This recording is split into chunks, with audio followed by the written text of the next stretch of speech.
Midterm elections, and the deadline to get your mail-in ballot application in is October 28th.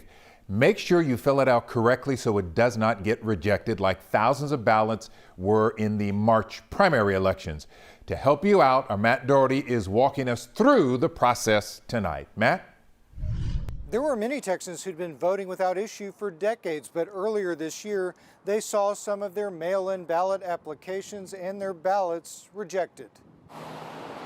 The changes stemming from the recently passed voting legislation requires voters to include their driver's license number, their personal identification number, or the last 4 digits of their social security number. Whichever identifying number a voter chooses has to be the same number used when the person first registered to vote. That was a lot to ask of Texans who registered to vote 40 years ago. Many of them couldn't remember which number they used back then. Election officials told us that voters submitting ballot applications should include all of their identifying numbers just to be safe. The numbers should be written on both their mail ballot application and mail ballot envelope. The Texas Secretary of State's Election Division updated the design of the carrier envelope this summer, which now has a bold red box around the ID field. Back in February, we introduced you to Pam Gaskin, who had her mail-in ballot application rejected 3 times for technicalities. This election cycle, she's helping teach others about the changes so they can avoid the trouble she experienced earlier this year. If you're voting by mail, don't wait